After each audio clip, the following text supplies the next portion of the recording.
શું તમે ક્યારેય વિચાર્યું છે કે લીલી, લાલ અને કાળીમાંથી કઈ દ્રાક્ષ આપણા સ્વાસ્થ્ય માટે ફાયદાકારક છે અને કઈ હાનિકારક છે?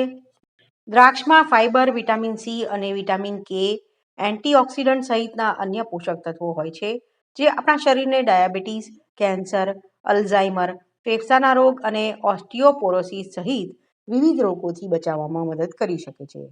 આ ફળના ઘણા ફાયદા છે, પરંતુ તેના કેટલાક ગેરફાયદા પણ છે. કેટલાક દર્દીઓએ તેનું સેવન ન કરવું જોઈએ. ચાલો જાણીએ.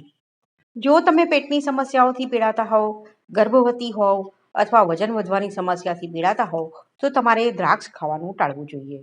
1 કપ એટલે કે આશરે 92 ગ્રામ દ્રાક્ષમાં 60 થી વધુ કેલોરી હોય છે. તે કદમાં નાની હોવાથી લોકો તેને વધુ પડતી ખાઈ લે છે અને તેથી તેનાથી વજન વધી શકે છે. દ્રાક્ષમાં ફાઇબર અને સેલિસિલિક એસિડ ભરપૂર માત્રામાં હોય છે, જે ક્યારેક પેટની સમસ્યાઓનું કારણ બની શકે છે. વધુ માત્રામાં દ્રાક્ષનું સેવન કરવાથી કબજિયાત અથવા પાચન તંત્રમાં સમસ્યાઓ થઈ શકે છે.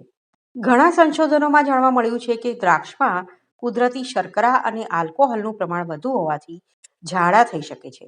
દ્રાક્ષનું વધુ પડતું સેવન કરવાથી બીજી પણ ઘણી બીમારીઓ થઈ શકે છે, જેમાં ઉબકા, ઉલટી, ખાંસી, ગળામાં ચેપ, માથાનો દુખાવો અને સ્નાયુઓમાં જડતાનો સમાવેશ થઈ શકે છે.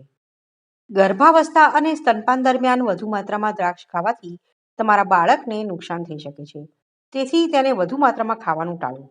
જો કે આ બાબતે હજુ સુધી કોઈ નક્કર સંશોધન હાથ ધરવામાં આવ્યું નથી. શસ્ત્રક્રિયા કે રક્તસ્રાવ ટાળવા માટે દ્રાક્ષનું સેવન સીમિત માત્રામાં કરવું જોઈએ. જો કે આ વિશે પણ હજુ સુધી કોઈ સંશોધન હાથ ધરવામાં આવ્યું નથી. એક અંગ્રેજી વેબસાઇટ મુજબ દ્રાક્ષના 15 પ્રકાર છે. તેમાં લાલ, લીલી અને કાળી તેમજ બી વગરની અને બી વાળી દ્રાક્ષનો સમાવેશ થાય છે. બધી દ્રાક્ષના ફાયદા સમાન હોય છે. તો મિત્રો, વિડીયો જોવા માટે તમારો ખૂબ ખૂબ આભાર. ફરીથી મળીશું. ત્યાં સુધી આવજો.